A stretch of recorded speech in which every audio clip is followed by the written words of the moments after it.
Hora da entrevista do dia com Denise Campos de Toledo. E nós vamos falar agora da super quarta, das decisões sobre os juros nos Estados Unidos e também aqui no Brasil. Eu estou com o Arnaldo Lima, que é economista em relações institucionais da Polo Capital. Arnaldo, obrigada pela presença, boa noite. Eu que agradeço a oportunidade, é um prazer conversar contigo. Bom, nenhuma surpresa em relação às decisões, né? A Federal Reserve manteve as taxas nos Estados Unidos entre 4,25% e 4,5%, né? E aqui no Brasil houve elevação de 1 ponto percentual para 14,25% ao ano, maior nível desde o governo Dilma Rousseff. E ele sinalizou aí possivelmente um aumento de menor magnitude na próxima reunião. Arnaldo, eu queria saber como é que você avalia esse contexto todo colocado pelo Copom, que mostrou que está incomodado com a atividade, a resiliência de atividade econômica, crescimento, está acompanhando de perto o fiscal, destacou muito o ambiente internacional, né? E o Federal Reserve justificou também manutenção dos juros, em parte pelo aumento das incertezas. Sabemos que tem Trump nesse processo todo, né? E aqui no Brasil a gente tem essa constância da elevação da projeção de inflação e a própria inflação presente subindo, né? Assim, a gente estava com uma expectativa do mercado comum em relação à elevação das taxas básicas, mas o mais importante eram os comunicados lá fora também, as projeções em relação à inflação, mercado de trabalho e PIB. Então, no caso, o Fed elevou suas projeções de inflação e reduziu a expectativa sobre o crescimento da economia e também um pouco de elevação da taxa de desemprego. No caso do Brasil, a grande surpresa foi que o Copom não olhou tanto a desaceleração da atividade econômica. Falou que o mercado de trabalho continua resiliente, ainda que com uma incipiente desaceleração de alguns indicadores. Então, ele deixou em aberto para observar a evolução dessa conjuntura econômica. Também destacou pouco sobre a apreciação cambial recente, minimizando isso pelos riscos em relação à política comercial americana, né? E aqui, no caso, especialmente em relação ao guidance, né? Em relação aos indicativos de futuros aumentos, já indicou basicamente um novo aumento para a reunião de maio, o que a gente espera que deve ser de 0,50 pontos percentuais, e deixando em aberto, naturalmente, a reunião ali em junho e julho, né? E aí a gente entende que hoje o mercado está com uma taxa terminal de 15%, vai observar os indicadores econômicos e aí é possível que também comece a ter uma redução desses 15% para 14,75%. Agora, quando o Copom cita a questão fiscal, por exemplo, há uma preocupação, no geral, com ações do governo no sentido de estimular a atividade econômica. Não é como se fosse ignorada a intenção do Banco Central de dar uma freada na atividade para tentar, por aí, reduzir o espaço para aumentos de preços. Não é? Porque a gente tem aumento de juros exatamente para isso. Então, você segura o crédito, né, encarece o crédito e vai dando uma freada na economia e se espera que caiam os preços. O governo liberou o fundo de garantia na questão do aniversário, de quentinho residual, tem o plano de aumentar a faixa de isenção do imposto de renda, facilitar o crédito consignado com juros mais baixos, e são medidas que vão na contramão. E aí você acha que essa moderação incipiente, como o Copom falou, da atividade econômica vai prosseguir? Acho que é muito importante a gente destacar que a economia é a ciência da previsibilidade, né? Toda vez que a economia política se sobrepõe à política econômica, criam-se ruídos, criam incertezas e aí há uma desancoragem das expectativas.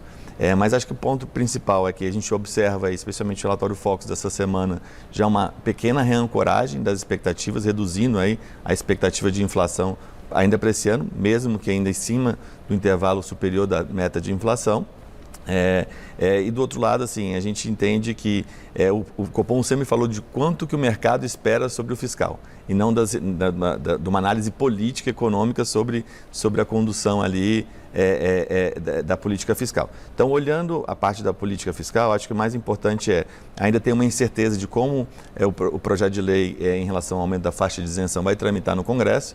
Naturalmente, a concessão de um benefício tende a ter uma aceitação pelo legislativo de uma forma mais favorável, mas, por outro lado, tem a compensação que é a elevação de carga tributária. E a gente sabe que hoje o Brasil tem uma carga tributária de 34% do PIB, enquanto países emergentes têm de 25%. Ao mesmo tempo, a gente vê um Brasil estruturante, né? Onde as pessoas querem ser muito mais empreendedoras do que funcionários. Então, esse Brasil é muito difícil hoje o Congresso também aceitar algumas das elevações. Até porque já concordou com várias elevações e ajudou o governo a ter um resultado fiscal melhor no ano passado. Eu acho que essa assimetria é o que está contaminando um pouco o debate. A gente tem feito dever de casa em algumas situações, mas hoje o governo federal ele se comunica muito sobre meta de resultado do arcabouço e o mercado está olhando a elevação da taxa de dívida bruta.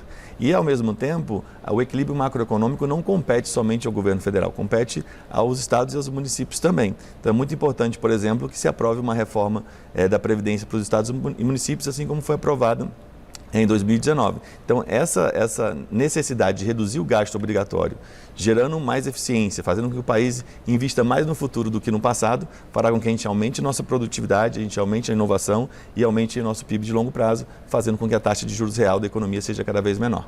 Porque o mercado tem essa preocupação com o crescimento, mas o crescimento sustentável, não um crescimento que seja só via estímulo ao consumo, porque gera esse desequilíbrio, traz mais pressões inflacionárias. Agora, pela composição da inflação atual, você acha que elevar os juros traz resultados, não só por essas ações do governo, no sentido de minimizar impacto sobre a atividade, mas a questão, por exemplo, aumento de alimentos, não vão ser os juros mais altos que vão segurar, a resiliência dos aumentos de serviços, que inclusive o comunicado do Copom também cita, que depende menos de crédito, o setor de serviços, não é?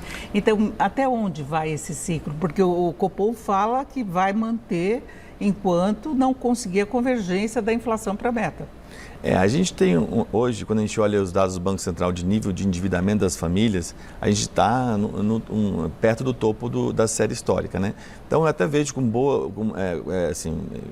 de forma favorável aperfeiçoamentos em relação ao crédito consignado, que de todos os tipos de crédito que existem para a pessoa física, crédito consignado é cerca de 30%. Quando você olha o crédito consignado para o INSS e para o servidor público, é por volta de 24% ao ano a taxa de juros, enquanto do privado de 45%. Toda vez que você troca dívida de uma dívida cara para uma dívida barata, você pode também ter uma poupança de longo prazo. Agora, é mais importante que essa pessoa invista numa previdência privada do que naturalmente um consumo de curto prazo. Mas isso é uma dinâmica positiva. Por outro lado, isso tem que ser elevado em relação a quanto que isso vai ter injeção no consumo. A gente observou os dados do último quadrimestre, uma desaceleração da atividade econômica, especialmente no consumo das famílias. Então, a gente tem que ver em que momento, lembrando que isso tem uma tramitação no Congresso, então não é dinheiro imediato. Então, acho que o cuidado que o Copom teve foi positivo. Né? Olhar no momento correto esses indicadores de alta frequência, senão às vezes você acaba vendo uma observação errada. Até para definir o futuro percentual de elevação da Selic. Agora, vamos falar um pouco, para fechar, da pesquisa que foi divulgada hoje, né? Se fala de uma má vontade do mercado financeiro com o governo, então houve piora da avaliação do governo Lula, mas houve piora também da avaliação de Haddad, e Galípolo está melhor aí na fita. E a Galípolo, na sua opinião, ele mantém essa independência, porque a partir de agora as decisões do Copom não tem mais a referência da sinalização que foi dada quando o Roberto Campos Neto estava lá. E agora a maioria são de indicados pelo governo Lula. Então, você acha que eles mantêm esse discurso de compromisso com o controle da inflação, de austeridade, necessidade de elevar os juros se precisar para controlar a inflação? Denise, eu vejo uma forma bem positiva o fortalecimento da institucionalidade do Banco Central. São mais de 4, 5 mil servidores que são concursados, independente do partido político da indicação, estão fazendo o seu trabalho, são as pessoas que alimentam a informação correta, os diretores. Então, eu diria que o CNPJ do Banco Central fala mais alto do que a indicação de CPFs. E ali as pessoas estão pensando na prática, numa inflação convergente para a meta que vai ajudar as pessoas mais pobres a terem um seguro mais saudável, né? Uma vida mais saudável no futuro. Então, eu entendo assim que o Galípolo é um entusiasta do guidance, né? Ele já tinha feito essa reunião em conjunto com o Roberto Campos Neto. Achei até positivo em diferentes mudanças políticas você preservar ali a autonomia do Banco Central, que foi uma conquista institucional muito importante, e ali teve já uma sinalização de guidance, e aqui o Galípolo está continuando também, indicando um aumento de uma menor magnitude, junto com os outros diretores. Mas mais aumento de juros. Mas assim, vai observar os indicadores macro, né? Naturalmente, se a resultante do projeto de lei em relação ao imposto de renda for positivo em termos fiscais, isso já começa a abrir um pouco de espaço de a gente pensar lá na frente, lembrando que a Selic é um dos indicadores, mas a taxa real de juros é o grande sinalizador do investimento. E aí, com a reancoragem das expectativas e também uma possível Selic menor no futuro, o mercado olha para frente. E lembrando que o mercado não é algo nem no Leblon, nem Faria Lima. O mercado somos todos nós, né? Famílias, pessoas que precisam poupar, o FGTS, o fundo de pensão. Então, o mercado olha para frente tentando antecipar movimentos. E a questão de Haddad, temos só 30 segundos. É falta de confiança na independência dele? O Haddad, ele na prática, assim, hoje o Brasil tem um gasto obrigatório muito elevado. Então, hoje, para fazer o equilíbrio macroeconômico, não basta dizer não na boca da tesouraria. Tem que ir para o Congresso reduzir o gasto obrigatório. Uma parte desse dever de casa foi feito com algumas medidas. Tem os militares agora também, que é uma discussão muito importante. Mas, naturalmente, ele tem que agradar entre o partido, o governo, o Congresso e o mercado. A linha de atuação dele é muito tênue, mas, de certa forma, acho que ele tem feito um bom trabalho. Perfeito, eu agradeço muito a presença do Arnaldo Lima, que é economista em relações institucionais da Polo Capital. Arnaldo Lima, boa noite, obrigada. Boa noite, eu agradeço.